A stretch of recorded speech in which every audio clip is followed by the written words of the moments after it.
Buenas tardes a todos. No sé si alguno le tomó un poquito de tráfico llegar, pero creo que había un accidente en Oso Blanco por ahí, fue que vi. Antes de yo salir siempre me asesoro de eso. Bueno, mi nombre es Diana Fernández, como bien dijo Maribeliz, pues yo voy a estar compartiendo ciertos conocimientos, etcétera, que he ido acumulando sobre cómo desarrollar instrumentos de medición e investigación.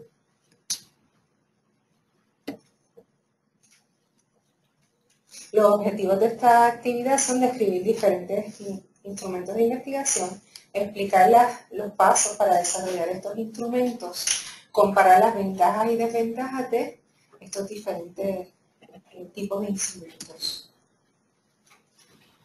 ¿Qué es un instrumento de investigación? Es una herramienta para medir un fenómeno dado. Puede ser aplicado en cualquier área de las ciencias sociales, humanidades, medicina, psicología, educación, etc. El diseño de un instrumento de investigación y el desarrollo de este es una de las actividades que nos aseguran la calidad de la data que vamos a recoger. Por lo tanto, previo a nosotros comenzar un estudio, tenemos que tener bien claro que el problema de investigación, las hipótesis, los objetivos, las variables, para luego esto trasladarlo al instrumento de investigación. Esta cita de Albert Einstein me gusta mucho y es sobre que los intelectuales resuelven los problemas y los genios los previenen. Los dejo con eso. Vamos a seguir con nuestra introducción. El instrumento de investigación debe estar basado en un marco teórico, ¿verdad?, seleccionado para cada estudio, según cada tópico. El contenido del instrumento de investigación debería responder a la pregunta de investigación o las pruebas, aprobar unas hipótesis. Las actividades antes de seleccionar el instrumento, pues incluyen, como bien dije, tener claro el problema, tener claro las hipótesis de la pregunta de investigación o preguntas de investigación y las hipótesis de estudio. En este diagrama vemos cómo interactúan estos cuatro componentes de los cuales estaba hablando en términos del problema. De ahí sale la hipótesis, de ahí salen unas variables y hay unas condiciones para que se miren estas variables. Y unas definiciones operacionales. ¿Qué es una definición operacional? Es cómo yo voy a medir una variable, algo. ¿Y dónde la voy a medir? ¿Con qué la voy a medir? Con el instrumento de investigación, ¿verdad? ¿Qué consideraciones tenemos que tener en el desarrollo del instrumento de investigación? Primero, el contexto. Arreglar este momentito. Okay. Y la psicométrica, ¿verdad? Son dos cosas muy fundamentales que tenemos que tener en cuenta. Dentro del contexto, ¿qué es el contexto? Los factores exógenos, ¿verdad? Al instrumento como tal, que es la psicométrica, las propiedades del instrumento que en función del contexto. Dentro de las psicométricas tenemos la validez y confiabilidad. Tenemos que la confiabilidad y la validez son necesarias para el desarrollo de estos instrumentos y para obtener unos resultados que sean confiables, que sean válidos. ¿Cuáles son la problemática dentro del contexto en el desarrollo de estos instrumentos? Primero que nada tenemos unas características de los participantes de estudio. Tenemos un contexto cultural, que no nos podemos olvidar de eso. No es lo mismo un cuestionario que se va a administrar en una población de latinos, hispanos, que uno que se va a administrar en anglosajones, ¿verdad? Tenemos que tener también el contexto histórico. Las metas que se proponen con esta investigación y las problemáticas dentro de la administración del instrumento. Vamos a comenzar primero con las características del participante. Es muy importante saber qué edades, a qué edad es que el promedio de edad de mis participantes, el género, si es uno u otro o ambos, ¿verdad? El nivel educativo. No es lo mismo una persona que tiene un nivel alto de educación, que entiende una forma de uno preguntar unas cosas, unas palabras, etcétera, un poco más sofisticadas, que otros que no tienen ese nivel de educación o no es esa especialidad, son diferentes especialidades, etcétera, versus otros que no, realmente no, en el término de educación formal no han llegado a un grado ni siquiera de high school, ¿verdad? De escuela superior. El estatus de salud de esa población, tenemos que saberlo, y las experiencias de vida recientes en esa población. También dentro de las características de los participantes tenemos que hay unos factores de los participantes que se deben tomar en consideración, que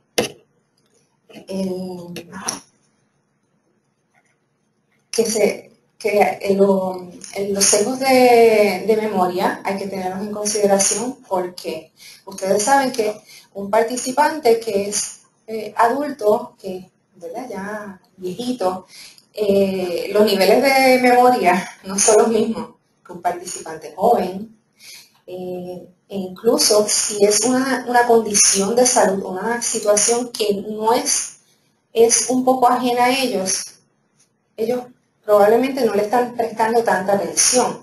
Otro ejemplo, cuando hacemos estudios en poblaciones con pacientes de cáncer.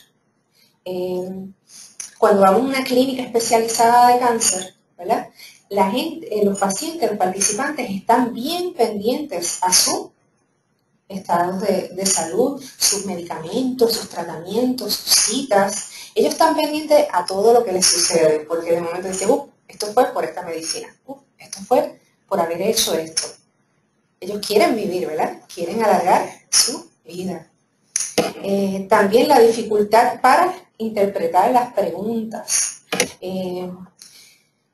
Si tenemos una población de adolescentes o de niños entre las edades de 5 a 10 años, nos vamos a hacer unas preguntas que realmente quienes las pueden contestar son ¿qué? Los padres, ¿verdad? Tenemos que bajar al nivel de esa población de estudio. Este es otro ejemplito que ya se los expliqué. En términos de la vejez, también podemos ver el aspecto de depresión. Los viejitos muchas veces, la depresión es algo común, normal, se sienten solos, se sienten un poco aislados, etc. Y si hay un instrumento que está midiendo depresión, puede ser que el viejito pues, lo ve algo normal en su vida y no se toma la iniciativa de reportarlo de una forma adecuada, etc. Tenemos también dentro de la problemática de contexto, el segundo es el cultural, ¿verdad? Y aquí tenemos las problemáticas de etnicidad y de las tradiciones y normas, ¿verdad? De una población. Muchos de los instrumentos usados en la investigación social y de comportamiento están basados en clase media, europeos. Estos son los instrumentos del área psicométrica, ¿verdad? Se desarrollan, se validan en estas poblaciones. ¿Qué sucede? Muchas veces no son enteramente apropiados para otras poblaciones, ¿verdad? Por lo tanto, ¿qué tenemos que hacer? Vamos a ver si a alguien se le ocurre. Aquí, ¿alguien dice algo? Adaptarlo, ¿verdad? Hay que hacer una adaptación y una validación de esos instrumentos y vamos a hablar más adelante sobre esto. También dentro del contexto tenemos lo histórico, ¿verdad? Que esto comprende el lenguaje, la base de conocimiento, los conocimientos, actitudes, valores, los eventos políticos e históricos, ¿verdad? Y dentro del contexto histórico hay sociedades que se ven como que tienen una experiencia en común, en cambios en conocimiento, comportamientos, actitudes, creencias, lenguaje, valores, ¿verdad? Que pueden influir en cómo el individuo va a interpretar esas preguntas. Por lo tanto, tenemos que trabajar con la parte histórica también. Un ejemplo de esto son cuando medimos comportamientos saludables, también se requiere una revisión continua del conocimiento sobre los indicadores de salud para mejorarlos. Hasta años atrás, ¿verdad?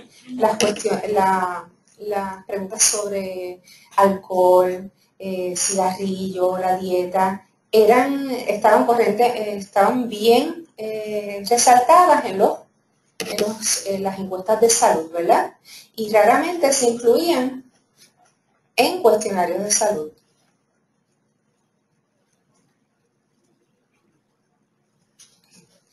Dentro de los contextos, dentro de las problemáticas de contexto, también tenemos las metas de la investigación, donde tenemos que tener en cuenta el contenido de la medida, la especificidad de la medida, la comparación a los grupos normativos. También tenemos que tener en cuenta las problemáticas de administración, que tenemos entonces el feasibility, ¿verdad? La viabilidad, ¿verdad? El formato del instrumento. Dentro de las problemáticas de administración, la viabilidad, los problemas de viabilidad incluyen una serie de aspectos como el costo, el tiempo, ¿verdad? Etcétera. Si es hay un costo-beneficio, si no hay un costo-beneficio, etcétera. Por ejemplo, los participantes que completan una entrevista larga, ¿verdad? Pero se quejan porque no la completan de la forma adecuada porque está muy larga, ¿verdad?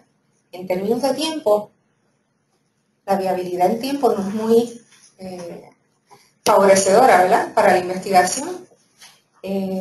Dentro del formato del instrumento, también tenemos que los grupos que reciben tratamiento médico o psiquiátrico dependen en la naturaleza o severidad de sus condiciones. Y estos podrían tener mucha dificultad en completar ciertos tipos de instrumentos, tales como cuestionarios autoadministrados. ¿Por qué? Porque no están en su capacidad mental óptima, ¿verdad? Ahora vamos a hablar primero hablamos de la problemática de contexto, ahora vamos a hablar de la problemática psicométrica. Dentro de la problemática psicométrica para el desarrollo de los instrumentos, tenemos la confiabilidad y la validez. ¿Qué es confiabilidad? Se refiere a la estabilidad y equivalencia de medidas repetidas sobre un mismo concepto. Y cuando tenemos preguntas con baja confiabilidad, es cuando hay mucha variabilidad en lo que responde un sujeto en un grupo de preguntas, ¿verdad? O en diferentes tiempos. Dentro de la problemática psicométrica, dentro de confiabilidad, podemos tener varias medidas. La consistencia interna y podemos tener la consistencia en múltiples medidas. Dentro de la consistencia de múltiples medidas tenemos el test-retest, pruebas repruebas, ¿verdad? La forma alterna, el split half y el interrater. Yo les voy a mencionar, yo no voy a entrar en detalles, ¿verdad? En cada una de estas medidas, porque si no tenemos una semana completa aquí de clase y pudiera ser otro tópico, ¿verdad? Desarrollar para otros talleres. Pero voy a hablarles sobre uno que es bien útil y que se utiliza mucho, que es el Cronbach Alpha, ¿verdad? Y es usado para estimar el grado de equivalencia entre unas preguntas que contesta un sujeto, ¿verdad? Comúnmente se usa cuando tenemos preguntas tipo Likert, ¿verdad? Que van desde menor a mayor, un gradiente, ¿verdad? en el cuestionario, el valor de este debe fluctuar entre 0.7 y 0.8. Este es un valor aceptable. No quiere decir que 0.6 no sea aceptable, porque hay algunos libros que también lo aceptan, entre 0.5 y 0.7 lo aceptan, pero todo depende del investigador, y cuán riguroso quiera ser el investigador con sus recursos, con los recursos que tiene, ¿verdad? Entonces, esta es la fórmula, ¿verdad?, del Cronbach alfa, donde tenemos, si se fijan, el alfa, tenemos la K, que es el número de ítems que tiene una escala, ¿verdad? Tenemos la varianza de los ítems y la varianza total. Y luego tenemos un factor de corrección por el número de ítems, ¿verdad? Un ejemplo para utilizar el Cronbach alfa, si nosotros tenemos una escala de 9 ítems, donde queremos medir felicidad con las mascotas, ¿verdad? El cuestionario realmente mide la felicidad con las mascotas de una forma adecuada, ¿verdad?, de una forma útil. El análisis de confiabilidad, el reliability, lo podemos hacer utilizando varios paquetes estadísticos. Nosotros en el centro utilizamos SAS y SPSS, los dos los podemos utilizar, pero el más utilizado es SPSS.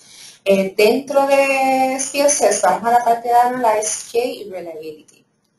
Más después, si quieren jugar ustedes con sus computadoras en sus casas, pues.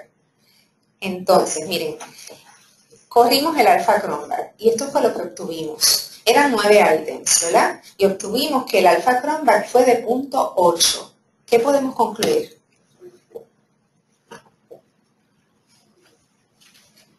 Ponce, Bayamón, aquí. Si tenemos un alfa Cronbach que mide ¿qué? La consistencia interna, ¿verdad?, de una escala en un mismo sujeto, ¿verdad? Y me dice que es 0.8, según lo que hablamos ahora. Ajá. ¿Es aceptable o no es aceptable? ¿Ah? Sí, o sea que es aceptable, ¿verdad? Que es bueno. Imagínense ustedes cuando uno como investigador obtiene un alfa Cronbach de 0.9, uno hace un party, una fiesta. ¿No es así? Yo sé que muchos de ustedes lo han hecho. Sí, una fiesta. Bueno, pero vamos a olvidarnos un poquito de la fiesta y vamos a seguir aquí. Entonces, miren, dentro de ese resultado del alfa Cronbach, también tenemos, bueno, vamos a este ejemplo y después les doy otras estadísticas que están disponibles dentro de ese análisis. Miren, este otro ejemplo es un cuestionario que mide conocimiento de HIV/SIDA en los adolescentes. La pregunta es, ¿mi cuestionario mide el conocimiento de HIV/SIDA en adolescentes de una forma viable, ¿verdad?, útil? ¿Qué yo obtuve? 0.87, y eran 33 ítems. ¿Qué opinan? 33 ítems, 0.87. Si vemos la fórmula de alfa Cronbach, vamos acá. 33 ítems, es la K, ¿verdad? 0.80 es el alfa. ¿Es bueno el alfa? Primero que nada, es bueno, sí, ¿verdad? Es aceptable. Pero si vemos el número de ítems, tengo muchos ítems, ¿verdad? O sea que...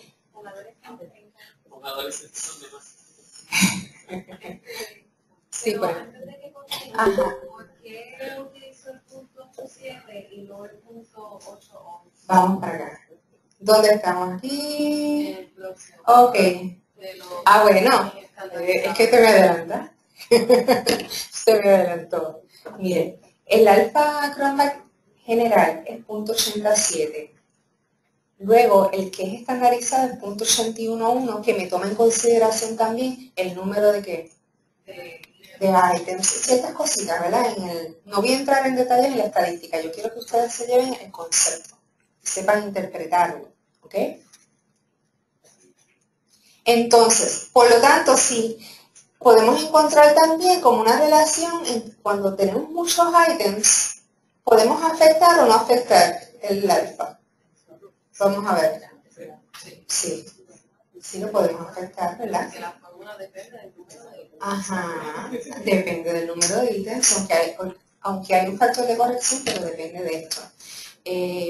También tenemos que tener en cuenta algo, gente, que mucha gente... ¿Por qué traigo este concepto del número de ítems?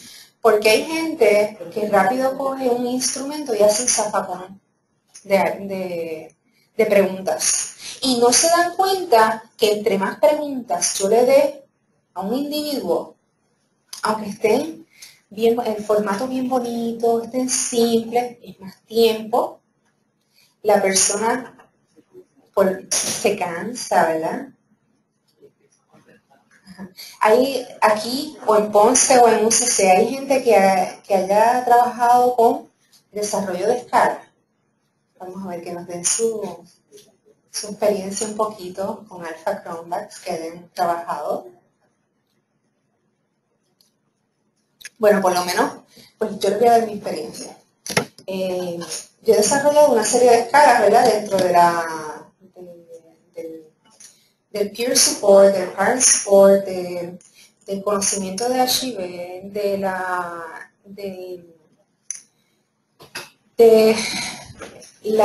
actitud del estudiante, etcétera, donde yo tengo que tener en cuenta, hay veces que el alfa Cronbach es alto, pero cuando veo los ítems como tal, es realmente por el número de ítems.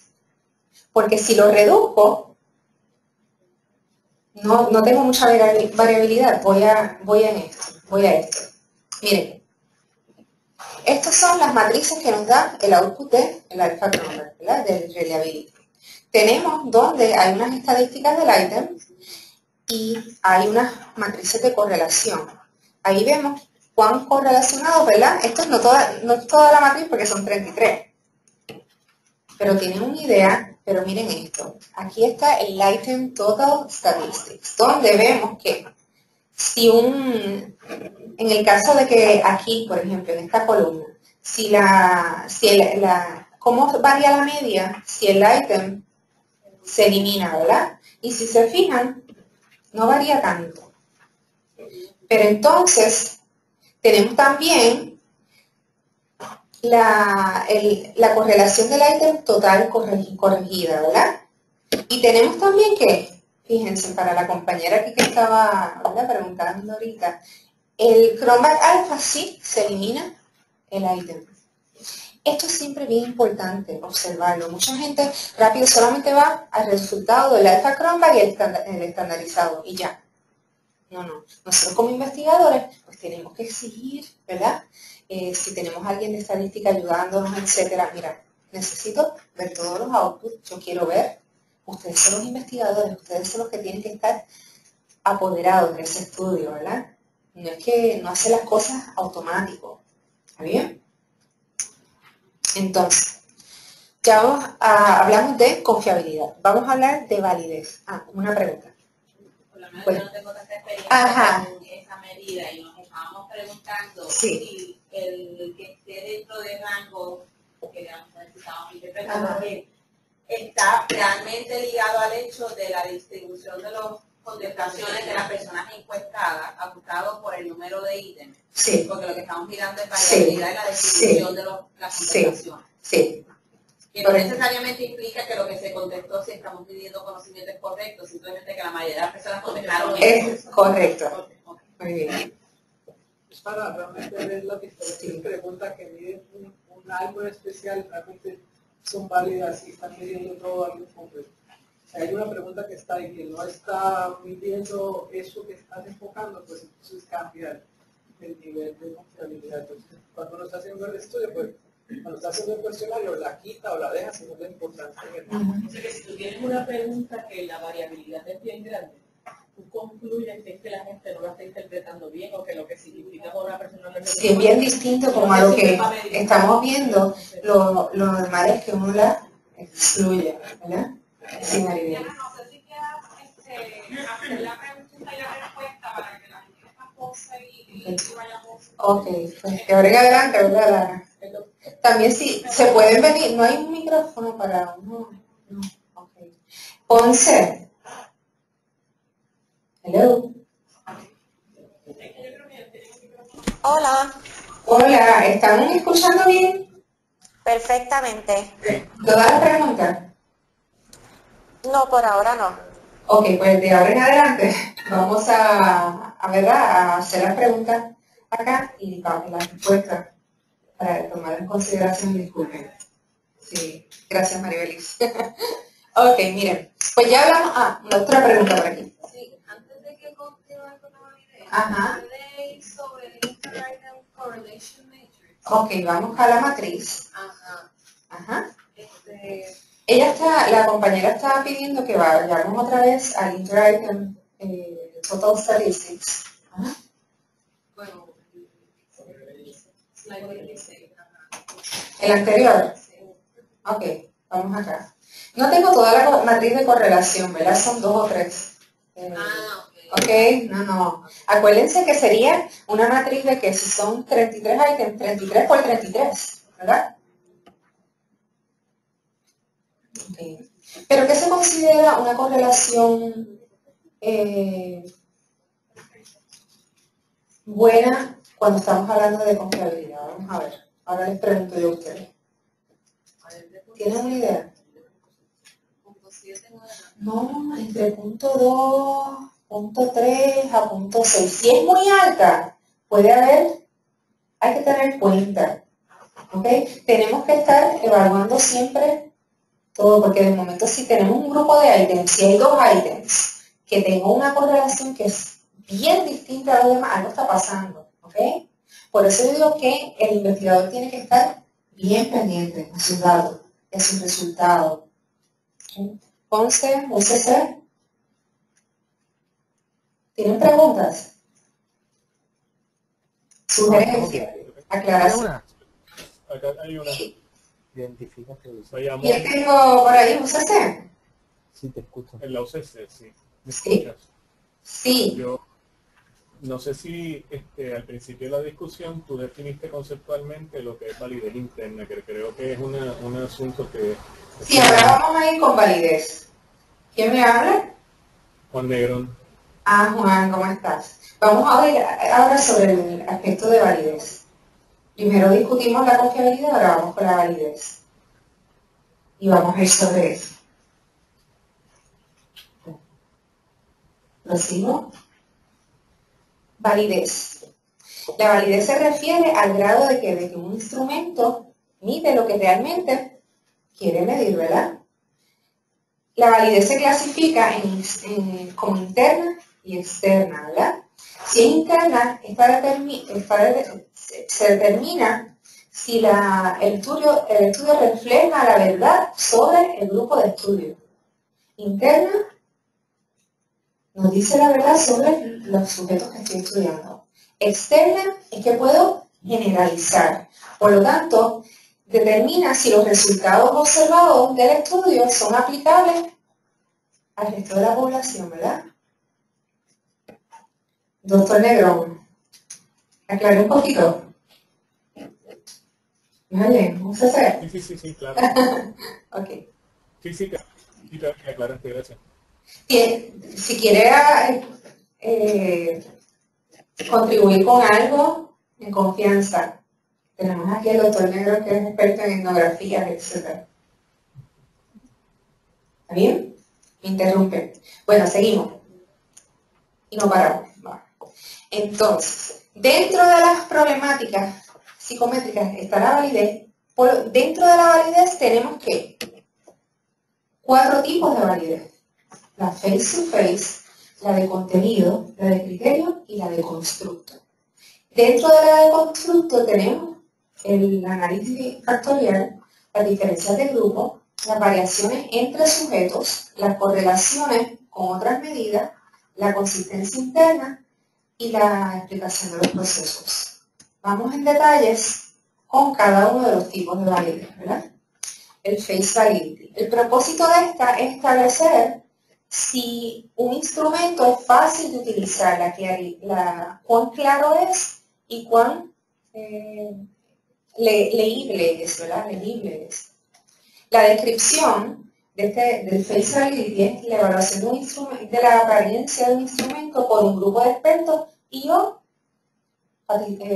participantes potenciales, ¿verdad? Las estrategias que utilizamos para medir validez de face validity, ¿verdad? Son la mayoría cualitativas, ¿verdad? Son cualitativas. Tenemos los grupos focales, las entrevistas profundas, también tenemos la parte de análisis etnográfico. Okay. Vamos con la validez de contenido. El propósito es establecer si la credibilidad de ese instrumento, la precisión, la relevancia, si el conocimiento tiene que ver, o sea, si lo que estamos midiendo tiene que ver con ese dominio, ¿verdad? La descripción sobre la validez de contenido es cuando se evalúa la representatividad del instrumento sobre un tópico que se va a ser estudiado, ¿verdad? Que es el objetivo del estudio por un grupo de expertos. Las estrategias también son de índole cualitativa. Tenemos la mayoría de las veces se usan estas dos, que es los grupos focales y las entrevistas profundas. Pero hay otras estrategias también.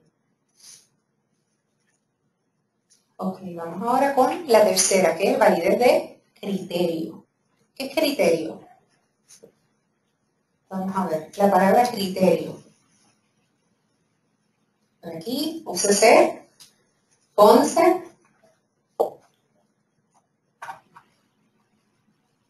Bueno, vamos a dar el propósito de esta validez, ¿verdad? Es establecer si la selección del instrumento sobre otro, o sea, si seleccionamos un instrumento sobre otro, podemos establecer una predictibilidad, o sea, de la medida para un futuro criterio. La descripción, la evaluación de la correlación de un instrumento a otro, muchas veces debe ser, el otro instrumento debe ser un instrumento que lo tenemos como el gold standard, ¿verdad? Y lo comparamos con este que tenemos. Las estrategias, las medidas dependen del instrumento, ¿verdad? Si es este dicótomo binario, ¿verdad? Si es, por ejemplo, tiene o no tiene una condición, un instrumento que me diga tiene o no tiene depresión versus un índice una prueba de laboratorio. No sé, esto se me está ocurriendo. Pues podemos utilizar este tipo de, ¿verdad? de estrategia en el cual medimos sensitividad, especificidad, valores predictivos. ¿Qué es sensitividad? Sensitividad. Vamos a ver. ¿Qué epidemiólogo? UCC, Ponce. Sensitividad. La probabilidad de que una prueba identifica no me acuerdo si eran los falsos positivos. Los que realmente son. Exacto, los que están enfermos realmente. Son positivos a la prueba. ¿Está bien? Entonces, la especificidad, ¿qué sería? Los que no están enfermos. Ok. Cuando el instrumento realmente capta a los que no están enfermos, ¿verdad? Mientras sensitividad, acuérdense de la T, positivo, ¿verdad? Son claves que yo utilizaba cuando estudiaba, los que tienen realmente la condición, etc. Entonces, cuando tenemos las medidas, si son medidas continuas, ¿qué utilizamos? Coeficientes de correlación, la media, la diferencia de las desviaciones estándar, los coeficientes de regresión y la desviación estándar de los residuales, del análisis de residuales dentro de la regresión, ¿verdad? Ok, teníamos un cuarto tipo de validez, que era la validez de constructo. ¿Cuál es el propósito de esta? Establecer la habilidad que tiene el instrumento de medir el constructo que el investigador está proponiendo, ¿verdad?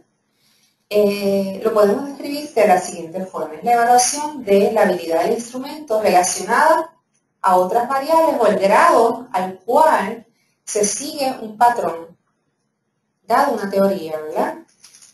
¿Cuáles son las estrategias utilizadas para esto?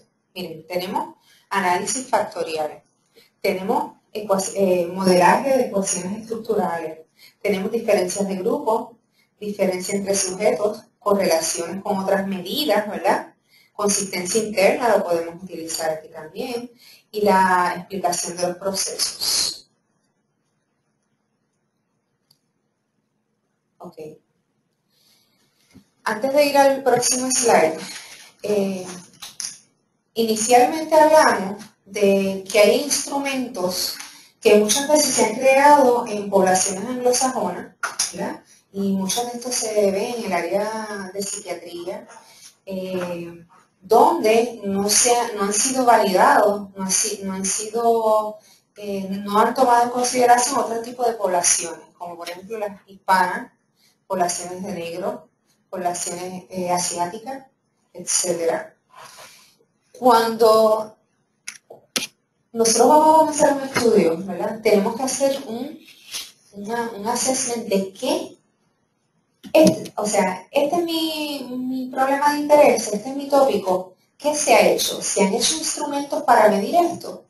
¿En otras poblaciones? ¿En latino? ¿Sí? No se han hecho, vamos más allá. Entonces hacemos como una revisión de literatura ¿de qué? De los instrumentos disponibles. Y entonces vamos a la metodología también que utilizaron para estos instrumentos, y ahí vamos a la población de estudio, ¿verdad? Las edades, todas estas características que vimos al inicio. Luego entonces tenemos como un compendio de estudios y decidimos y vemos cuáles están disponibles. ¿Para qué? Para ser utilizados o no, si hay que pedir algún permiso, etcétera, ¿verdad? Que muchas veces, ¿por qué tenemos que reinventar la rueda si hay tantos instrumentos sobre algo? Es como si yo viniera ahora, yo quiero hacer un instrumento que me mida depresión, con tantos instrumentos de depresión que hay, ¿verdad?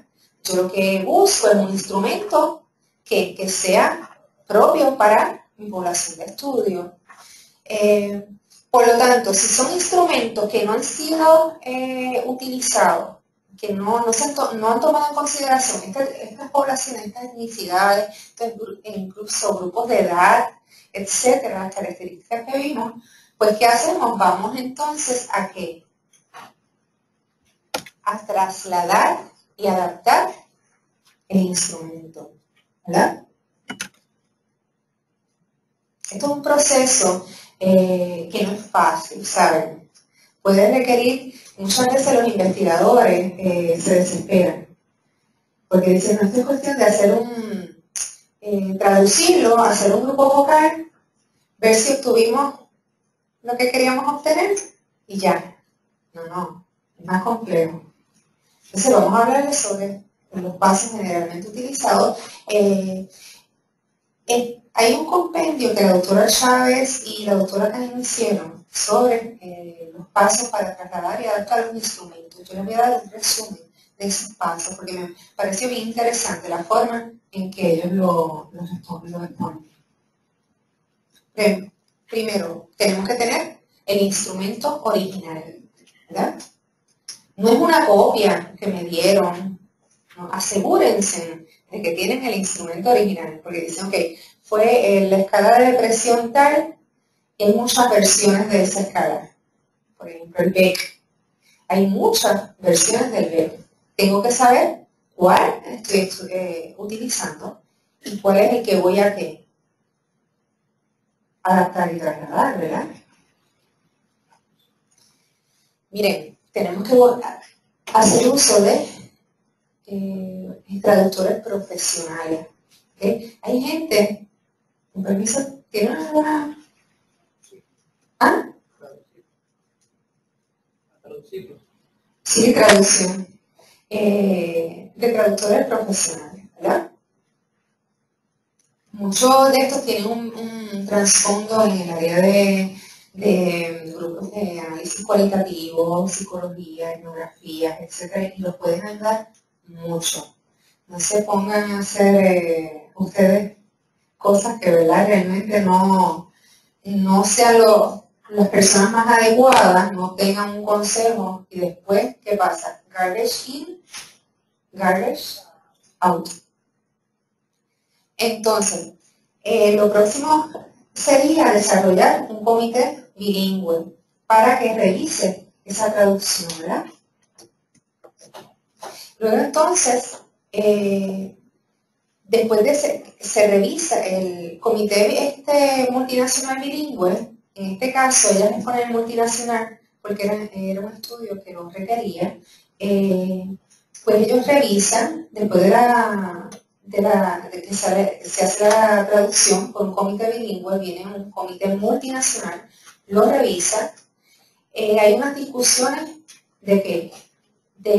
con grupos focales del instrumento, donde se discute el instrumento que se tradujo, ¿verdad? Esto es bien importante. No podemos obviar este paso, ¿ok? Tenemos que, después de esto, se discuten los hallazgos de los grupos focales. Me voy a detener ahí. En términos de los grupos focales, hay literatura que recomienda que se hagan varios grupos focales, no solo uno. Hay que ver las características de mi población, ¿verdad?, de la población a la cual yo voy a darle el instrumento, para entonces decidir cómo se van a componer, cuáles van a ser los participantes de ese grupo focal, que deben ser similares a los participantes que van a estar en el estudio, ¿verdad? Entonces, muchas veces la literatura dice, habla de unos niveles de saturación, que es en mínimo 3 grupos focales para obtener saturación. ¿Por qué hacemos un grupo focal? Obtenemos información. En el segundo grupo focal podemos clarificar cosas que surgen en el primer grupo focal. Yo no voy a darles una clase, ¿verdad?, de cómo hacer un grupo focal, pero quiero que tengan conciencia de eso para cuando estén hablando con gente que está llevando a cabo esto, sepan que no es fácil, no es cuestión de si Maribelis. El número de participantes superior para los grupos. Ok. Mínimo y bien 6. De 10 a 12 sería lo ideal. No podemos tener tantos porque se nos va de control. Acuérdense que un grupo focal son unos participantes que van a estar reunidos, donde van a expresar su opinión, su sentir, etcétera, sobre ciertos tópicos o sobre un cuestionario, ¿verdad? Si yo tengo muchos participantes, es como ahora mismo pues no somos tantos aquí y interactuamos un poco, pero imagínense cuando somos 90. No hay una posibilidad, tenemos que usar otras estrategias que no es un grupo focal, ¿verdad?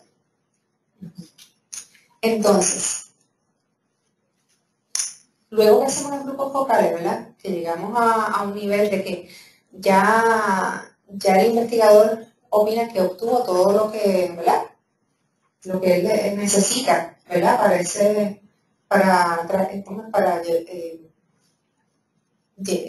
imprimir, o sea, ya editar ese documento, ese instrumento, pues entonces se discuten, ¿verdad?, con otros miembros del equipo de investigación. Acuérdense que el investigador no está aislado en este proceso.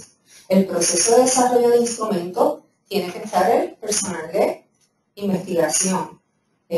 Una sola persona no lo puede hacer. Esto se hace en una serie de reuniones, etcétera, donde también se escuchan a los otros miembros incluso los entrevistadores, si hay entrevistadores, si la gente que estuvo anotando, muchos grupos focales a veces tienen un facilitador, ¿verdad?, y una persona que anota. Hay grupos focales también que tienen un facilitador y una persona que graba, ¿verdad? Todo depende de cómo queremos hacer el grupo focal, etc. Entonces, ¿qué vamos a hacer? Vamos a hacer volver a traducir un back. Si era de español, de inglés a español, vamos a ir de ese instrumento ya depurado, vamos a traducirlo otra vez al inglés. ¿Cuál es el propósito de esto? Asegurarse que la matriz está igual. Muy bien. Asegurarnos que no hemos perdido la esencia, ¿verdad? La esencia de lo que queremos estudiar. Hacemos una revisión, el comité hace una revisión de este back translation, ¿verdad? Se prueba, aquí entramos en la validez y confiabilidad, en las estrategias que estábamos hablando ahorita, para ¿verdad? Ver si es válido o confiable esta traducción y adaptación que se hizo. Esto lo obtenemos con un pilotaje, ¿ok? Cuando hacemos esta parte, es la del pilotaje. Hacemos un grupo piloto para ver si es válido, confiable, eso es lo ideal. ¿Okay? Luego, refinamos el instrumento de acuerdo con ¿qué? Con los resultados de la validez y la confiabilidad que obtuvimos. Tenemos una versión final que es adaptada, ¿verdad? Y entonces recibimos también una retroalimentación de la revisión del documento original. ¿Alguna pregunta con esto? ¿Por aquí? Sí. Si tengo una duda, las personas que participan en el focus group, ¿ellos pueden participar cuando administran este instrumento? No debería, no. La doctora está preguntando que si las personas que participan en el focus group pueden luego participar en el estudio. No se recomienda. No se recomienda. Porque ya van a estar viciados, va a haber un sesgo, ¿verdad? De información. Y ellos tienen conocimiento sobre lo que se está preguntando. Y va a estar, ¿cómo es? No va a ser fair, va a haber desventaja con los otros. Ok, por aquí. Doctor. Yo tenía un comentario. Cuando uno hace las traducciones del inglés al español, hay que saber a qué población de español se está haciendo la traducción. Porque es diferente. Hay muchas traducciones que se hacen en Estados Unidos. Sí, ahí que vamos a la cultura. Entonces, mexicano, muchas veces el puertorriqueño no entiende lo que se está preguntando. O la misma pregunta no se entiende, el contexto puede ser totalmente diferente. Y también dentro del mismo términos que lo pueden a uno perder. Entonces hay que validar que la problemática cultural y de lenguaje dentro de nosotros, ¿verdad? Como cultura latina, ¿verdad? Que tenemos nuestra variabilidad. O sea, no es lo mismo un instrumento, utilizar un instrumento que ya, muchos investigadores dicen, ¿no? Que ya está en español. Ha sido validado en hispanos en Estados Unidos, donde la mayor parte de esos hispanos eran mexicanos. Bien distinto, ¿ok? Ojo, el resultado de... usted... Sí. El doctor Mayor. Porque también es importante tener en consideración que quizás aparte de traducir un idioma en particular para una cultura en específico, también dentro de esa cultura puede ser que para una población en México no caiga igual para otra población dentro de México, por ejemplo, para profesionales de la salud versus ambulante. Hay variabilidad dentro de las culturas por otras características. ¿Se acuerdan del slide de características de la población por edad, por género, ¿verdad? Por estatus económico, nivel de educación, que tenemos que tener en consideración, es lo que nos está trayendo la compañera aquí. Sí, doctor. Utilizando los grupos focales. Tenemos un caso, sí, el piloto de cuestionarios a personas usuarios de droga. Era diferente preguntarle a una persona a ese nivel porque son términos cerca diferentes a la que usa un profesional de la salud o una persona que no esté en contacto directo. Le preguntas cosas que, como decir, compartir, es una cosa diferente para ellos. Y unos términos específicos que muchas veces uno no los conoce y ellos los traen los grupos focales. No entienden lo que deberían hacer y esos arreglos pues se hacen al cuestionario. Sí, un momentito, el doctor Mayor estaba aclarando que él ha tenido experiencia con estudios con usuarios, ¿verdad? Donde hay una cierta no estamos hablando de edad, de género, sino de una población que es marginada, ¿verdad? Y tenemos que tener en consideración que ellos también tienen su forma, ¿verdad?, de comunicarse, etcétera, que no es la misma. Sí. ¿Por acá? ¿La doctora? Sí, iba a decir que muchas veces cuando nos referimos al Multinational Bilingual Committee, lo que queremos entender aquí es que hay en ese comité multinacional, si es para distintos españoles, hay una persona de cada uno representación, ¿verdad? Que representa el país de ese español, para estar segura que la versión final incluye cómo se dice en ese país. Y bajo el comité bilingüe siempre buscamos que bajo ese comité bilingüe haya expertos en el área donde se va a desempeñar el instrumento, si es niños y adolescentes. Sí, que es la parte de, ¿verdad?, de la edad. O sea, está comprendido dentro de esos comités y dentro de esos. La doctora está clarificando con CUCC que el comité multilingüe, pues, nacional, lo que hace es que tiene representación de diferentes grupos étnicos, ¿verdad? E incluso dentro de los hispanos podemos tener representación de mexicanos, puertorriqueños, etcétera. Y yo quiero también añadir algo a lo de la doctora, es que hay estudios nada más de investigación que tienen que ver con adaptación y validación de instrumentos. ¿Ok? Por lo tanto, estos estudios muchas veces son multi-sites, se llevan en diferentes sitios y se hacen adaptación para cada sitio y luego se comparan los resultados. Sí. Hay que aclarar que no todos los cuestionarios traducidos tienen un comité multinacional. No todos. No todos tienen un comité multinacional. Este es el caso de... Sí. Pero obviamente no lo tienen. No dejas esa visión de que está siempre en la traducción, hay esos muy pocos. Tienen que leer qué se hizo, lo que publicó. Exactamente. Sí. Uno quisiera. Sí. Y este proceso toma años. Esto sería si uno, ¿verdad? Si uno le da un gran bien, o sea, chévere para uno poder hacer comparaciones, cross-cultural comparations, ¿verdad? A través del proceso de adaptación y de traducción. ¿Alguna pregunta? ¿Seguimos? Okay. Bueno, instrumentos de investigación. Los más que escuchamos son cuestionarios, entrevistas, listas de cotejo, observación, ¿verdad? Dentro de los cuestionarios podemos tener cuestionarios que son enviados por correo, cuestionarios que se autoadministran, ya sea en papel o lápiz o en un grupo, que están todos, ¿verdad?, ahí citados, o que lo contestan por internet, ¿verdad?, y llegan a nosotros. También están las entrevistas, ¿verdad?, que vamos a hablar en detalle de los 3 tipos de entrevistas que hay, todo tiene que ver con la estructura. ¿Cuán estructurada será la entrevista, verdad? ¿O no? Vamos a ir al cuestionario. ¿Estamos en tiempo? Ok.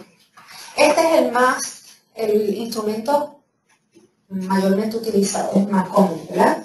El diseño de cuestionarios está ligado a como todos los instrumentos, hipótesis, preguntas de investigación, hipótesis, variables y análisis. ¿Y por qué yo hago recalco esto?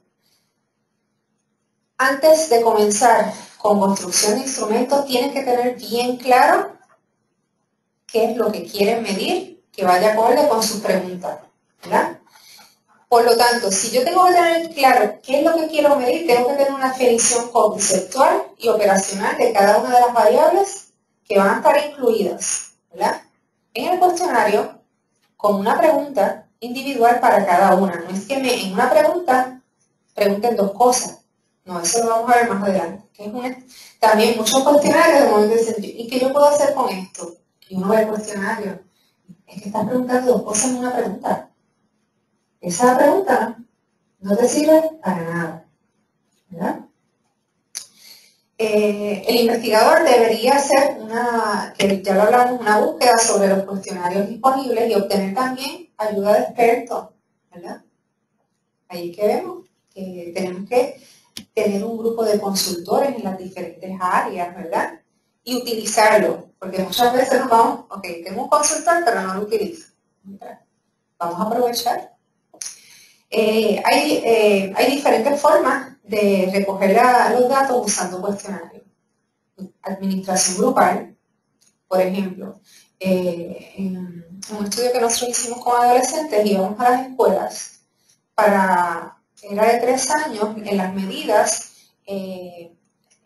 inicial a principio de año, final de año, teníamos un día en específico que teníamos un salón, un anfiteatro, un salón grande, donde podíamos tener, si eran 60 estudiantes, un grupo de 20, luego otro grupo de 20, el mismo día para que no haya contaminación, y otro grupo de 20, ¿verdad? Por lo tanto, la administración, cuando es grupal, tenemos que tener en consideración un factor que es, como dije, la contaminación, ¿verdad? Que no es lo mismo un cuestionario individual que la persona, y más cuando tenemos adolescentes, ese grupo, ellos les gusta estar comunicándose mucho entre ellos. Y como dicen, déjame ver qué puso este. Y tenemos que usar diferentes estrategias para tener control, ¿verdad? de esos grupos. Tenemos la administración individual de cuestionarios. Tenemos también los cuestionarios que los enviamos por correo regular, los que están online y los que son computer assist, que son asistidos son de base en la computadora. O sea, puedo tener un iPad, ¿verdad? Con el cuestionario y la persona ir contestando en el iPad. Ok. ¿Cuáles son los criterios de un buen cuestionario? Son 4. La construcción de los ítems, el formato de los ítems, que tengamos un cover letter, o sea, una carta de presentación del cuestionario, ¿verdad? Y muchas veces se olvidan de esto, de la carta de presentación. Y es una herramienta que nosotros como investigadores tenemos para como enamorar a la persona para que conteste bien, ¿verdad? Y el formato del cuestionario. Hasta aquí, ¿tenemos alguna duda, alguna pregunta, alguna sugerencia, alguna experiencia que queramos compartir?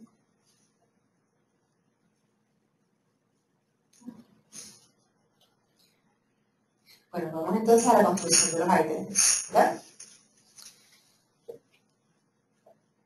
Miren, cuando estamos haciendo un cuestionario, muchas veces tenemos que preguntar data de índole demográfico, ¿verdad? Toda data que nosotros preguntemos en un cuestionario debe tener un objetivo. No es preguntar por preguntar, porque a la vez que preguntemos muchas cosas demográficas, ¿verdad? De una persona a la persona como que se puede trancar. Me están preguntando muchas cosas mías que hasta me pueden identificar. ¿Okay? Tenemos que tener cuenta con esto. No hacer sobreuso de la parte sociodemográfica. A menos que se requiera como tenemos que controlar por el factor edad, por el factor género, etc. Está justificado el incluir esa variable. Y entonces los ítems deben estar directamente relacionados, volvemos al problema, preguntas y hipótesis de estudio. Tenemos que proveer unas instrucciones claras, ¿verdad? De cómo contestar el cuestionario. Pueden ser instrucciones generales al inicio del cuestionario y luego para cada uno de los ítems puede haber alguno que tenga cierta complejidad y tenemos que tener otras instrucciones. ¿Okay? No pequen de obviar instrucciones y que contesten mal. ¿Okay? ahí tenemos que ser un poco más, o sea, darle los pasos al participante. Es distinto a cuando estamos creando el ítem, poner un ítem extremadamente largo, bien elaborado, como que los puede confundir más, ¿verdad?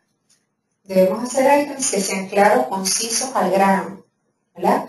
Que nos aseguremos que vamos a obtener la información que queremos obtener para nuestro estudio. Generalmente consideramos usar las preguntas generales al inicio del cuestionario, ¿ok? Y luego entonces, o sea, vamos de lo general a lo específico. Nos vamos moviendo hacia lo más específico. Esto también va con preguntas menos amenazantes a más amenazantes, ¿verdad? No vamos a comenzar un cuestionario preguntando ¿cuál es tu orientación sexual? Ahí ya trancamos otra vez. Tenemos que usar el cuestionario, o sea, tenemos que hacer un cuestionario que se vea como un diálogo, ¿verdad? Bien, o sea, que con el cuestionario al inicio estemos haciendo un rapport también, ¿verdad? Con el participante, que no se vea amenazado. A la vez que hay algo que él se ve amenazado o se siente que es mucho, le están no tenemos información. ¿Y cuál es nuestro objetivo? ¿Verdad? Obtener la información. Dependiendo de las problemáticas que se vayan a investigar, algunos investigadores prefieren poner las preguntas, ¿verdad?, fáciles antes, o sea, inicialmente, y luego moverse a las más controversiales. Pero también hay que ver la importancia de las preguntas dentro de la investigación. Esto puede ser una navaja de doble filo. Porque si yo tengo un cuestionario de 33 preguntas, donde mi outcome es que conductas de riesgo para VIH, ¿ustedes creen que yo las debo poner al final? Vamos a ver. 33 items. Pónganle que tenemos 5 items por página, 6. Mi outcome del estudio es conductas de riesgo. ¿Las pondrían al final? No, ¿por qué? Muy bien. ¿Ah? Si se cansa. Ahí está el factor de cuán largo. Y si me cansa. Si se cansa. O de momento, si son estudiantes que los tienen en una hora de una clase, tocan la campana. Y ahí hay que tener también gente, cuando uno va a administrar cuestionarios en grupo, tiene que tener gente que ayuden a uno. Lo bueno de estos cuestionarios en grupo es que podemos aclarar dudas en el momento, ¿verdad? Y tener un poco de control y tener el nivel de respuesta es mucho más alto. No hay tanta información perdida, ¿verdad?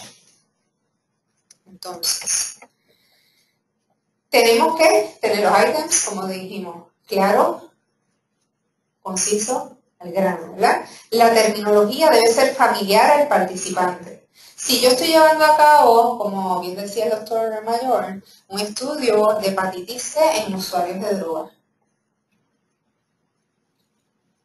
tenemos que tener una fase dentro del estudio cualitativa que nos dé contenido de cómo estas personas hablan, cómo estas personas interactúan, ¿verdad? Para entonces yo tener esa información a la hora de yo desarrollar un cuestionario, ¿verdad? Ponce, ¿estamos bien? Ponce, usted. ¿No están dormidos? Ponce, estamos bien. Muy bien.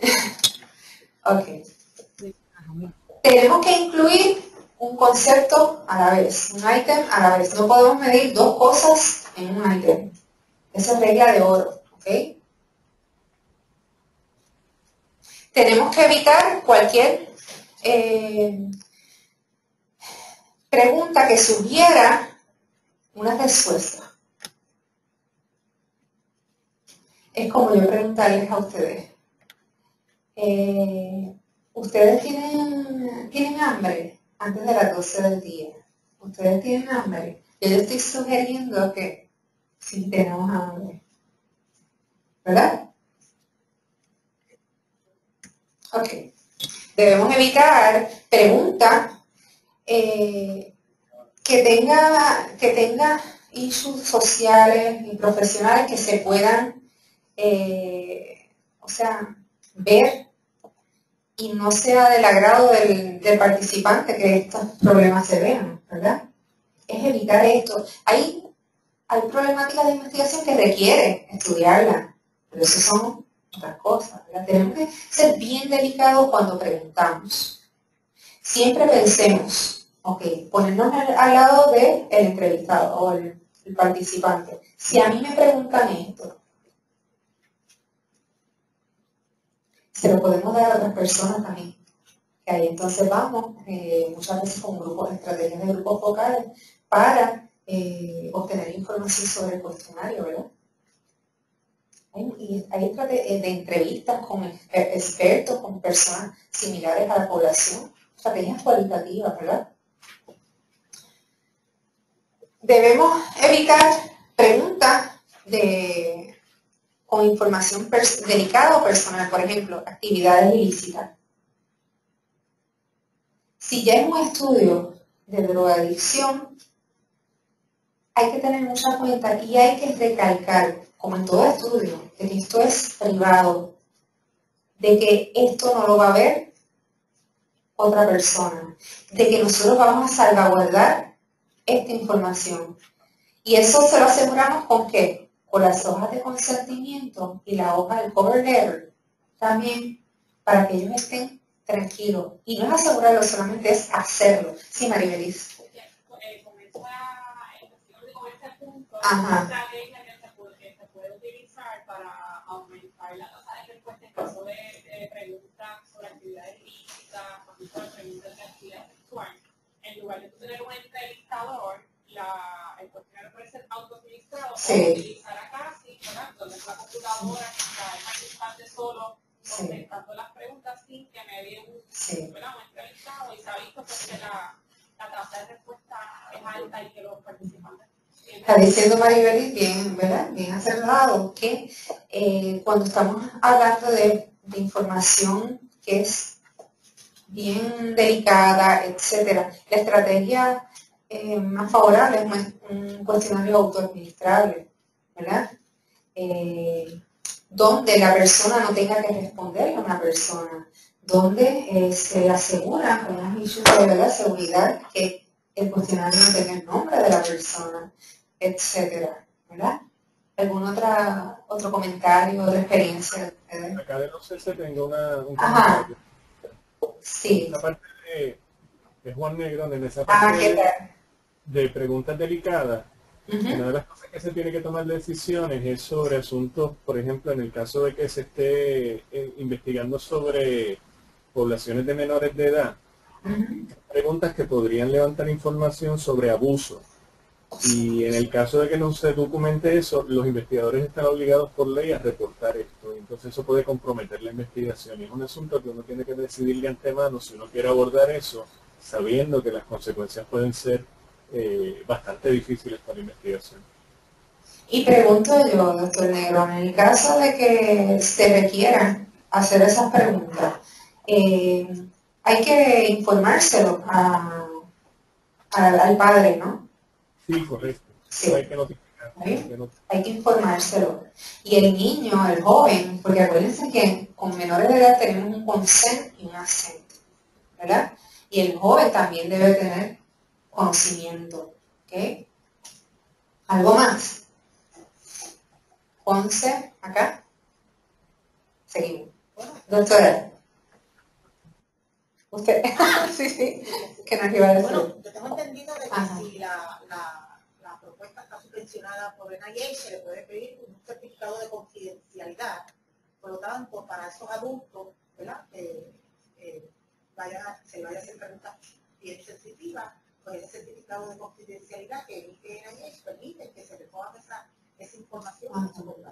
Pero cuando son jóvenes, niños, así ya ahí, pues, eso sí es verdad. Las poblaciones de adolescentes, El que trabaja con adolescentes pues tiene 2 o 3 escaloncitos más que... Claro. Sí. En el caso de que, por ejemplo, en el caso de cuando está estudiando pediatría, sí. preguntas sobre inglés sexual y tráfico de drogas. Sí, hay que una hoja de confidencialidad. Que es obligatorio solicitar la certificación a NIH, sí. Para todos los casos es obligatorio.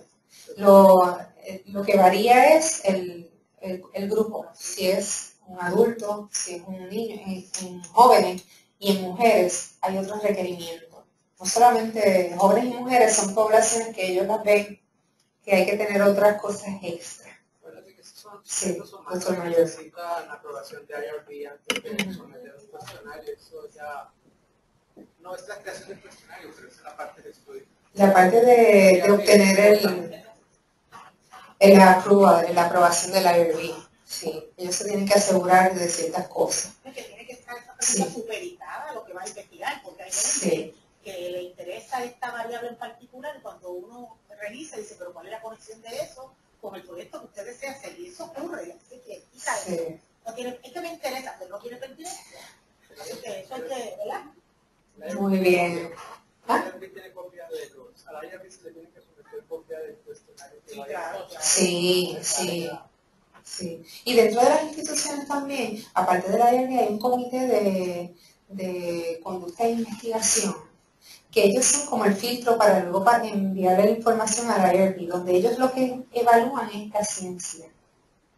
O sea, van más allá, o sea, pueden entrar mucho en detalles de la metodología, de la revisión, del diseño, si es apropiado o no. Entonces, una vez ellos dan como el clearance, ok, va a la IRB. Sí, muy bien, doctora. ¿Y quién más? Yo tengo un comentario de los... Sí, doctor. Yo quería aclarar algo sobre el certificado de confidencialidad y lo que yo planteé. El certificado de confidencialidad lo que protege a los investigadores es que si se les requiere, es decir, lo que es el equivalente a lo que se hace con los periodistas, que se protegen las fuentes. Entonces, no una instancia a la que fuese de vigilancia, de law enforcement pide información, el certificado de confidencialidad protege a los investigadores de que tengan que presentar eso en corte o en cualquier otra instancia. Ahora bien, hay situaciones en las cuales, por ejemplo, tú tienes un sujeto que dice me voy a hacer daño o le voy a hacer daño a otro. En ese caso el certificado de confidencialidad no cubre porque el investigador está obligado a reportar esto y a tomar acción sobre esto, como en el caso que yo mencioné de los menores, que son 2 instancias que yo creo que es importante aclarar, porque un certificado de confidencialidad no va a eximirte de la responsabilidad como investigador de tomar acción en ciertas situaciones. Pero hay que aclararlo y el participante tiene que saber sobre eso. Sí. ¿Algún otro comentario? Estamos muy activos, eso está chévere. Ok, seguimos. Debemos requerir solamente la información que el participante está disponible a proveer, ¿verdad? Esto es no soñar con chinas en el espacio, ¿verdad? No debemos ser realistas. A la hora de hacer un cuestionario, debemos ser realistas. Si yo hago esta pregunta, ¿me van a contestar? ¿No me van a contestar? ¿Y si la cambio un poco? ¿Me van a contestar? ¿No me van a contestar? Debemos también ver si el nivel de lectura del cuestionario es el apropiado, ¿verdad?, para estos participantes.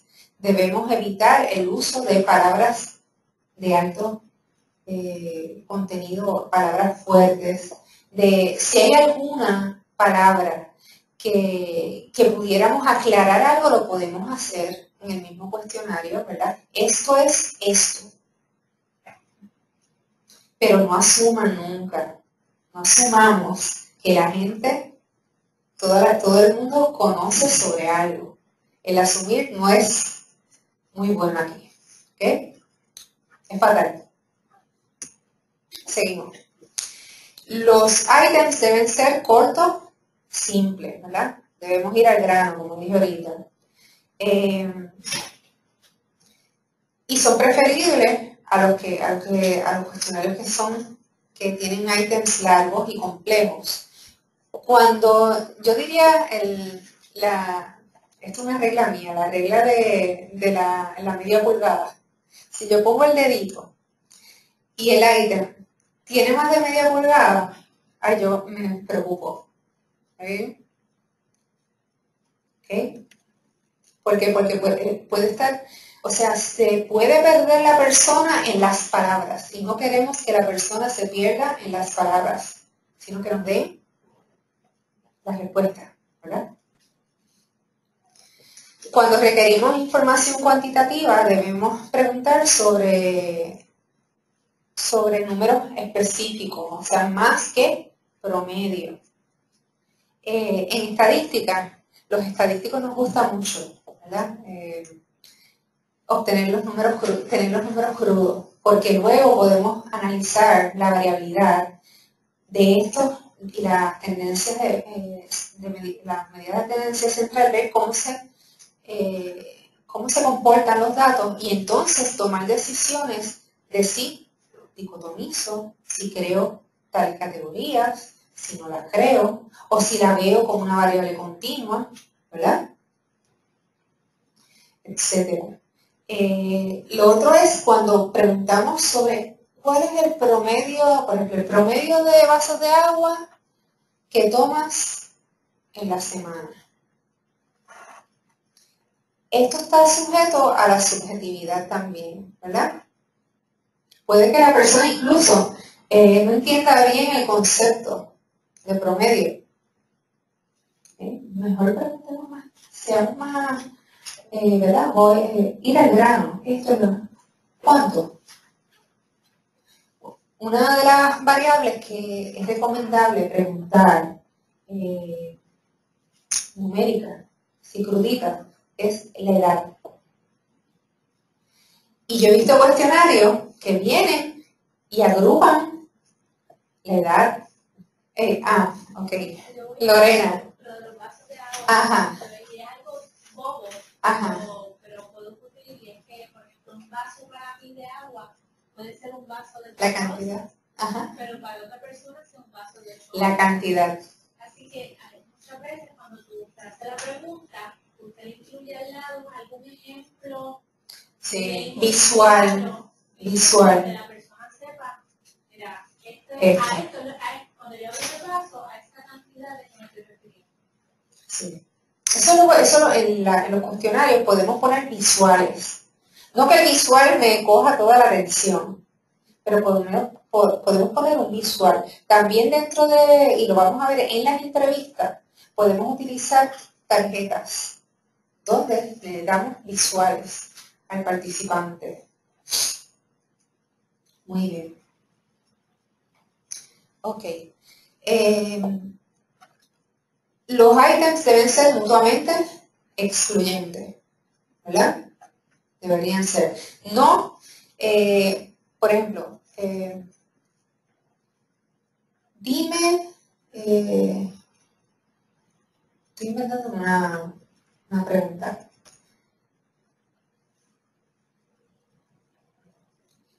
¿Cuán contento estás hoy de compartir con nosotros en esta charla?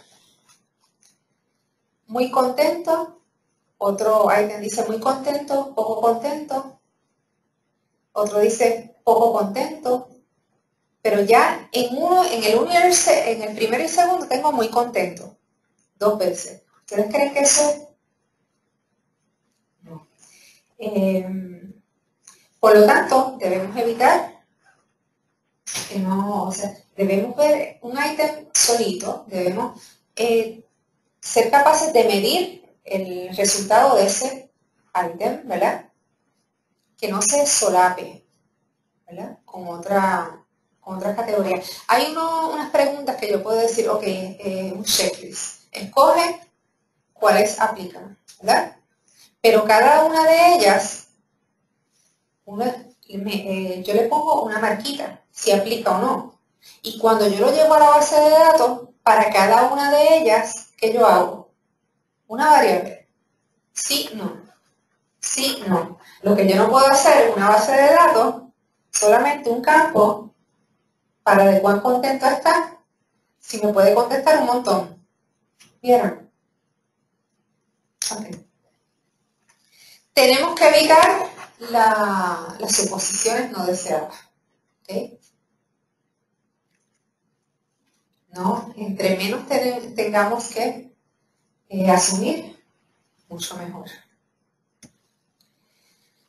En la medida que sea posible, tenemos que evitar los ítems negativos, ¿verdad?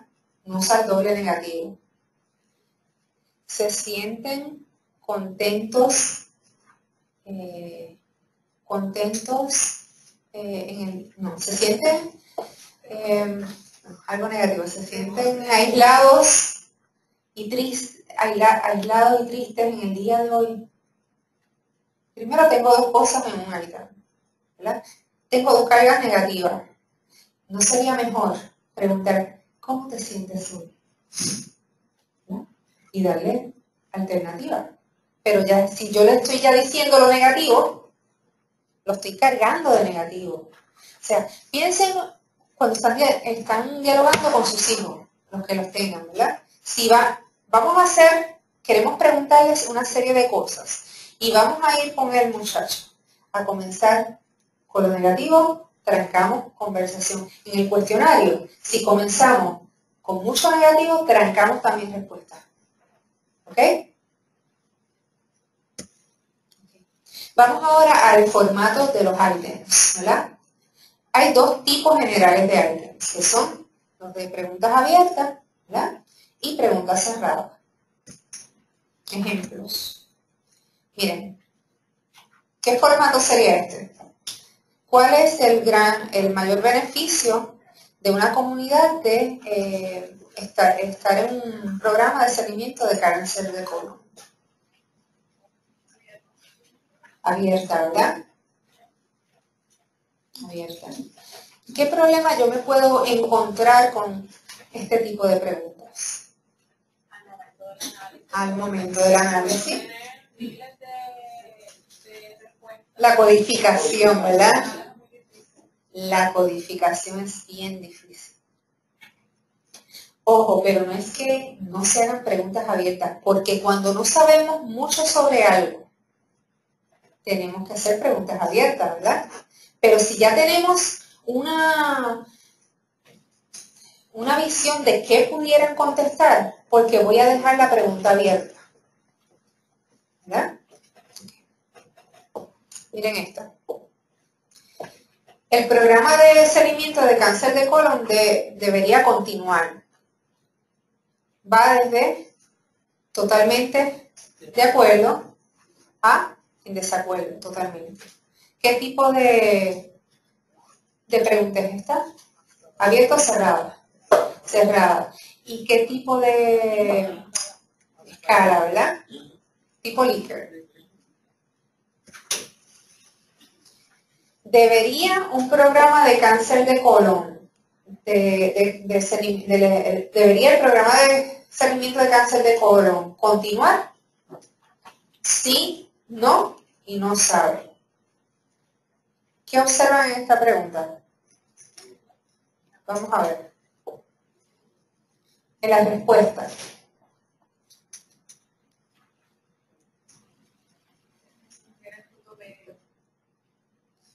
No sabe, ¿verdad? Hay algunos casos que es bueno poner un no sabe y hay otros casos que no es bueno poner no sabe. Porque el no sabe, cuando incluimos el no sabe, muchas veces la gente se va por esa, yo no sé, no les gusta, como que no se esfuerzan en pensar. ¿Okay? Tenemos que tener cuidado con el no sabe. Yo he visto muchos funcionarios que tienen un sobreuso del no sabe. Y cuando uno va a ganar, sí, Maribeliz.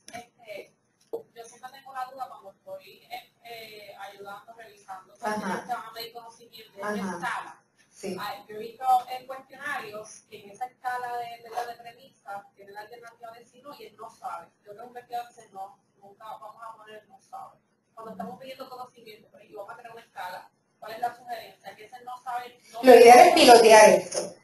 como no sabe, para ver cuán consistentes fueron, ¿verdad? Si fue que se fueron por el no sabe, antes de llevar a cabo, ¿verdad? De tener el cuestionario.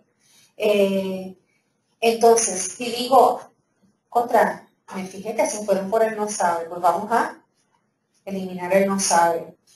Si eliminamos el no sabe, ¿cuán consistente es? ¿Verdad? Si eliminamos ese ítem, ¿vieron?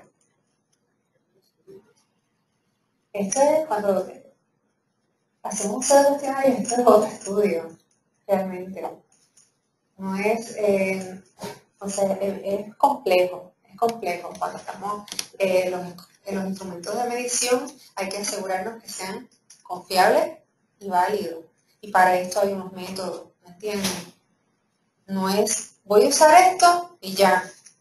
Entonces después viene la pregunta de revisor, pero tú validaste esto. ¿Cuál es en términos de confiabilidad? Y acá uno se queda. ¿Ven? Bueno, ¿algún otro comentario? Sí. El programa de seguimiento de cáncer de colon debería continuar sin modificaciones, continuar pero modificado o ser descontinuado. Fíjense en esa pregunta. ¿Qué vemos ahí? Primero comencé con lo positivo, ¿verdad? Continuar sin modificaciones. Que a veces comienzas con lo negativo y pones descontinuado.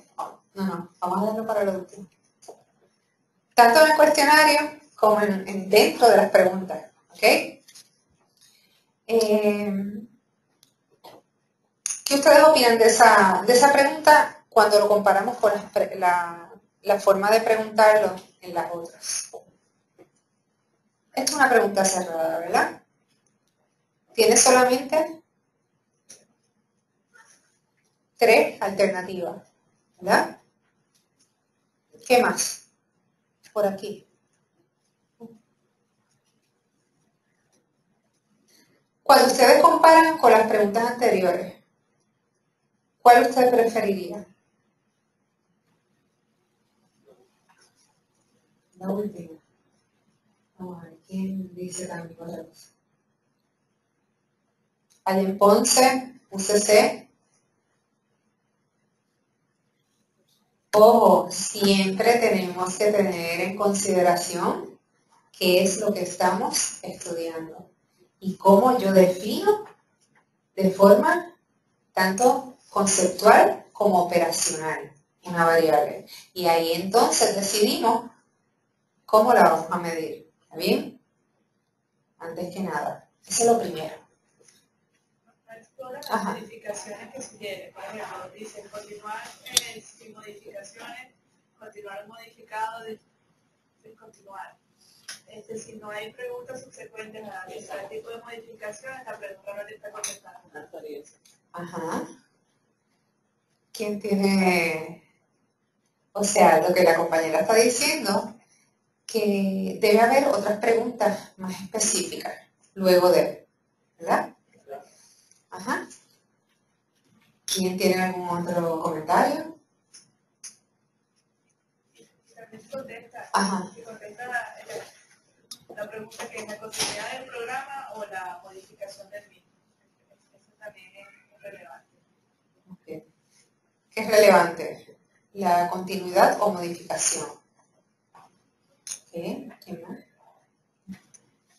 Doctor Mayor se está riendo, está pensando en algo. Depende de lo que quieras estudiar. Ajá. No es que quiera que te vas a poner una tras de otra, sino vas a ver qué pregunta vas a tener.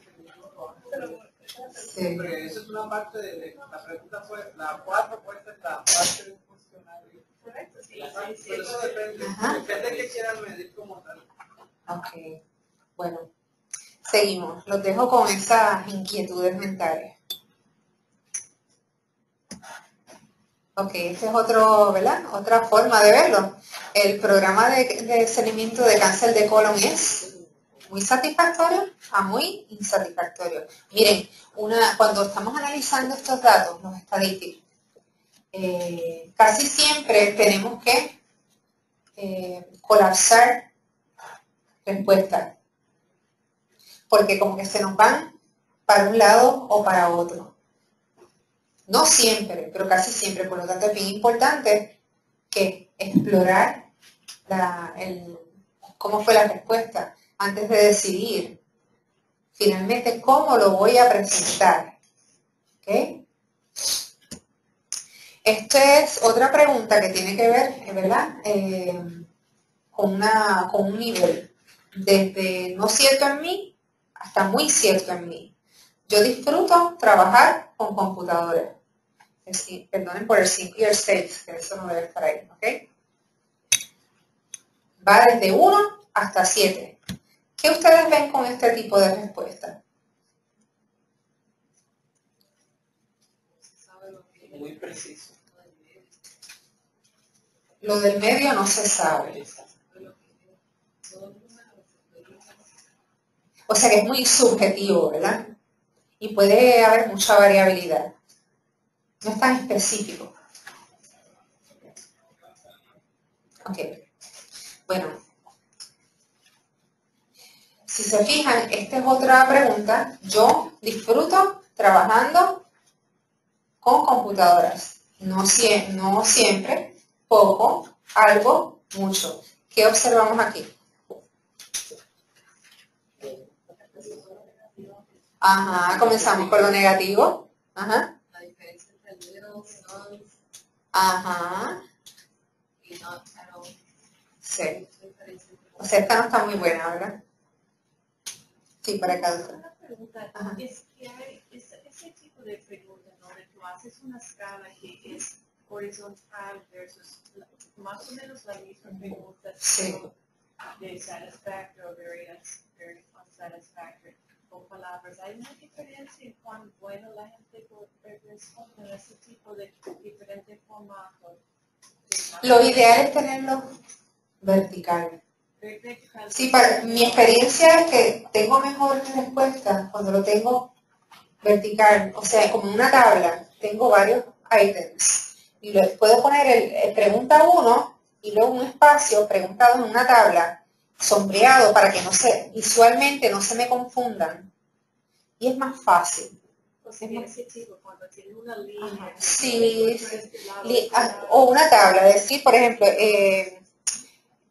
en la parte de los labels horizontal, no siempre, poco, algo, mucho. En este caso yo lo pondría al revés. Mucho, algo, poco, nada. ¿Verdad? Y entonces los diferentes, disfruto trabajar con computadoras. 1, disfruto jugar con mi mascota. 2, ¿entienden? Que tienen esos mismos. Esto se usa mucho cuando tenemos escalas, creación de escalas. Que utilizamos respuestas tipo Likert y son diferentes ítems que tienen que ver con conocimiento, que tienen que ver con felicidad, ¿verdad? ¿Sí? ¿Alguna otra? Sí. Okay. Tengo una pregunta respecto ¿A la qué? A las preguntas. Sí. Y a la validez y a la confiabilidad. Ajá. ¿Qué pasa? Que en estos ejercicios, estos ejemplos que hemos dado, pues vemos preguntas independientes, ¿verdad? Que se utilizan para representar un constructo. Ajá. Y de ahí, pues yo estudio la validez y la confiabilidad. Perfecto. Ahora, ¿qué pasa? Que hay unos cuestionarios, por ejemplo, los de conductas de riesgo. Ajá. Por ejemplo, de HIV o de cualquier otra enfermedad, pero las preguntas son como que en consecuencia. Me explico más. Por ejemplo, hay una que dice si tuviste 12 o menos parejas en el año, contéstame la siguiente. Los patrones de saldo.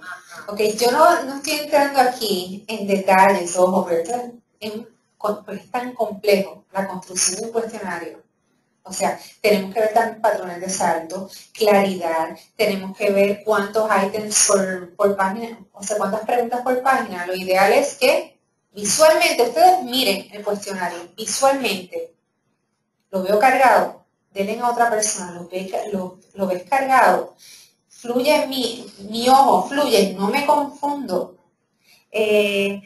Con relación a los patrones de salto, se utilizan mucho y son bien efectivos, siempre y cuando no se abusen de ellos. Porque el ser humano se acostumbra a patrones, como los niños. O sea, aquí tenemos, ¿verdad?, el condicionamiento operante, etcétera. Que si tengo patrón de salto, luego patrón de salto, tengo 10 páginas de cuestionario. Ay, espérate, ¿no? Yo voy a seguir con los patrones de salto para terminar rápido esto. Hay que tener cuenta con los patrones de salto. Los patrones de salto se deben, o sea, variar un poco, no deben estar seguidos. Todo el tiempo seguido. Y entre más patrones de salto, más complejo es y puedes tener problemas. ¿Ok? Pues mi preocupación es con respecto a cómo evaluar la confiabilidad y la validez de un constructo que tiene patrones de salto. ¿Se evalúa igual? Sí, o sea, no es igual, se evalúa. No, porque el Alpha Cronbach lo que me va a medir es cuán consistente es una persona cuando está contestando una serie de preguntas que tienen que ver con riesgo, ¿verdad? Lo ideal es que si la persona lo está contestando de la forma adecuada y se está midiendo en diferentes preguntas un factor que sea parecido, ¿verdad? Pero eso no tiene que ver con los patrones de salto, no, porque son variables, solo que todos son variables. Hay unas que se omiten y entonces cuando se omiten, tú puedes programar la computadora para decirle esto es no. Pero es una forma de que, si es un cuestionario muy largo, de que la persona avance. Si son preguntas que son delicadas, si la persona no tiene que ver nada con eso, por ejemplo un niño, le preguntamos sobre uso de marihuana. Si el niño no ha utilizado marihuana, ¿por qué yo tengo que estar exponiéndolo visualmente a contestar todas las preguntas de marihuana? Por eso, pues, pero cuando es patrones de salto, hay unas personas que te van a contestar y otras que no. Pero pero entonces tú tienes preguntas de patrones de salto, tienes preguntas individuales, sí. Todo para medir un constructo. Sí, puedes tenerlo. Okay. Puedes tenerlo. Y aunque yo tenga que una me van a contestar una cosa y otra me van a contestar otra cosa, eso no me afecta al momento del análisis de la confiabilidad y la... Acuérdense que cuando yo estoy con confiabilidad, por ejemplo, de confiabilidad de una escala de conocimiento, todas las preguntas que están ahí tienen que ver con las que yo voy a entrar como una escala aditiva, es conocimiento. Yo no entro a otras preguntas del cuestionario. Voy al módulo que tiene que ver con conocimiento, ¿verdad? Y la mayor parte, cuando estamos haciendo ver consistencia de escala, tenemos escalas tipo Likert, ¿verdad? Que van de menos a más. Y le adjudicamos un valor a cada uno y luego, ¿verdad?, lo ponemos en el análisis. Pero no podemos tener patrones de salto. Sí, pudiéramos tener. O sea, no. Ojo, los cuestionarios no son cosas escritas en piedra. ¿Bien? E incluso ustedes pueden salir de aquí, llevar a cabo un estudio donde ustedes se encuentran también otras situaciones y cómo ustedes las resolvieron. ¿Vieron? Hay artículos que es solamente del proceso de creación de cuestionarios. Y uno hace un artículo para llevar conocimiento de cosas que yo me encontré y cómo yo las manejé. ¿Está bien? Ok. ¿Cómo estamos de tiempo? 5, ¿verdad? Ok. Ok. Bueno. Miren, lo que le dije ahorita, tenemos que tener una carta introductoria. Esto es a favor de nosotros, porque aquí podemos ir enamorando al participante, ¿verdad? Para que nos conteste. Esto luego lo pueden ver con calma, tienen los handouts. También esta conferencia se va a poner en el website, ¿verdad, Lorena? En el website de Puerto Rico CTRC. Esto es un ejemplo de un cover letter. Hay varios cover letters que ustedes pueden obtener. En los cover letters ustedes le ponen que le dan información sobre el estudio, sobre los objetivos, ¿verdad? Sobre cómo se va a proteger la confidencialidad, la privacidad, ¿verdad? Eso se lo ponemos, aunque se lo dimos en las hojas de consentimiento, pero volvemos a poner en el cover letter algo. ¿Está bien? Ok. El formato del cuestionario, atractivo, no largo, ir al grano, ¿verdad? Tiene que tener una secuencia lógica, ¿verdad? Que mantenga el interés del participante, porque si estamos brincando de un tema a otro, es como ponerlo, ¿verdad? Se marean. Entonces, no debemos comenzar con preguntas abiertas, ¿verdad? Debemos evitar mucha pregunta en letretas pequeñas en una hoja, ¿no? Visualmente. Yo diría como de 5 a 8 preguntas. Todo depende de lo largo, acuérdense, la media pulgada. Entonces, aquí tenemos una serie de pasos, ¿verdad? Para el desarrollo. Ya vimos esto. Tenemos que tener esto resumiendo, una revisión de literatura de los cuestionarios disponibles, porque esto es un instrumento de medición, es lo mismo que aplicamos los pasos al cuestionario.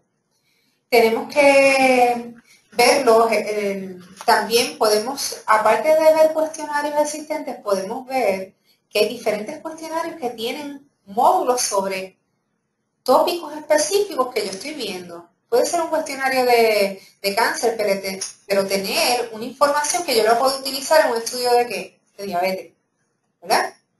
También. La preparación, tenemos las estrategias cualitativas, ¿verdad? Tenemos que construir un primer draft. Esto es cuando es un cuestionario nuevo, ¿ok? Hacemos una autoevaluación.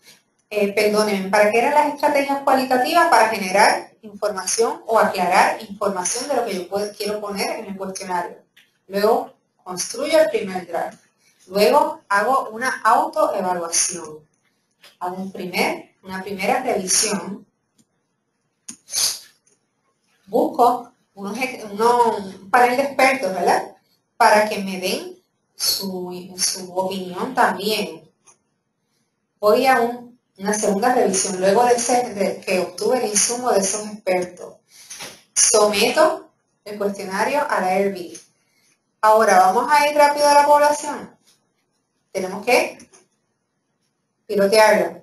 Luego, ¿qué hacemos? Una tercera revisión. Luego, sometemos otra vez a la IRB si hay cambios sustanciales, ¿verdad? Luego, hacemos un segundo pilotaje si fuera necesario. Yo he visto casos que es necesario, ¿está bien?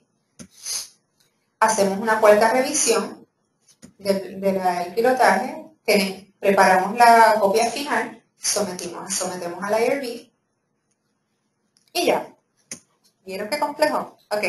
Ventajas y desventajas de los cuestionarios y perdonen lo pequeño, les voy a decir lo más importante.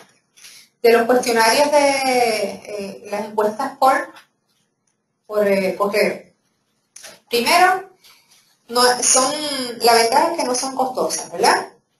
No consumen mucho tiempo, no hay sesgo del entrevistador, ¿verdad? Se enfatiza el factor de anonimidad de quien está participando.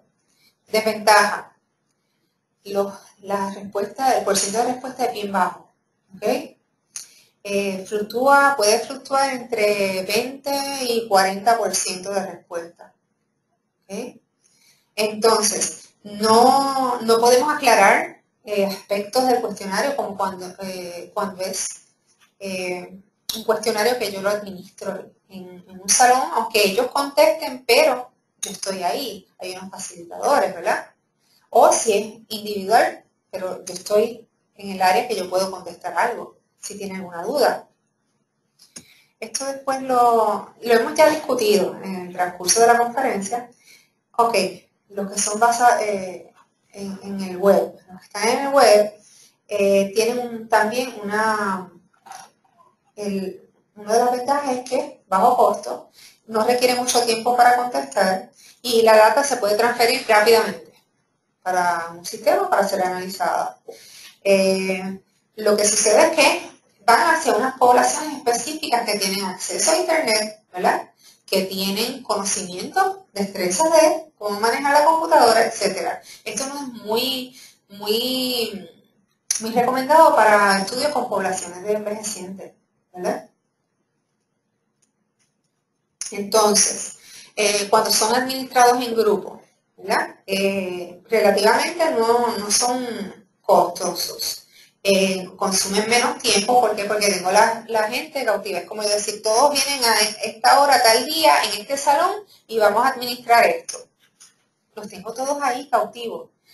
Vienen otros problemas, que tengo que tener gente ayudándome en el salón. Tengo que acomodar a las personas de una forma, ¿verdad? No puedo tenerlos a todos juntos, y más si son poblaciones de adolescentes, como estábamos hablando ahorita. Entonces, cuando es un cuestionario autoadministrable, no asume problemas de literacia, ¿verdad?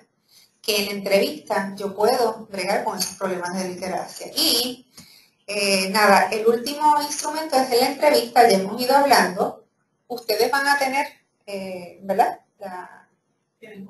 Tienen copia de toda la presentación, donde hay entrevistas estructuradas, semiestructuradas, no estructuradas. Sería bueno verle en otra ocasión, pues hacer aunque un poquito cortos de tiempo, pero es que es bien complejo y bien el tema. La parte cualitativa la podemos dejar para otra ocasión. Bueno, hasta aquí. ¿Alguna pregunta, comentario, respuesta o sugerencia? Ponce, ¿tienen alguna sugerencia, pregunta, comentario? UCC.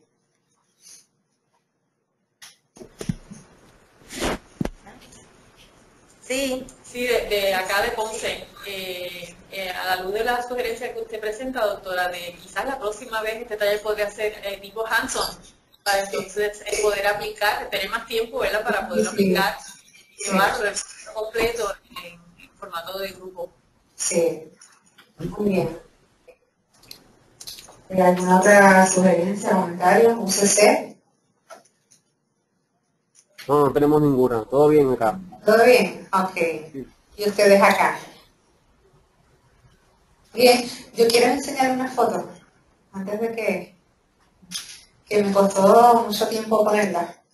Ok, miren. Qué bonito, ese árbol de Navidad. Cuando salimos, ¿verdad?, al exterior vemos ya esas lucecitas y todo bello. Esto fue del viaje que estuvimos la semana pasada en Washington, ¿verdad, doctor Mayor? En el hotel, el árbol que ponía era una festividad increíble. Y yo vine con el Christmas Spirit, que todavía no he puesto las luces, pero sí lo que he puesto. Bueno, los dejo con nada, que tengan una feliz Navidad y espero hayan disfrutado de la conferencia. Bien.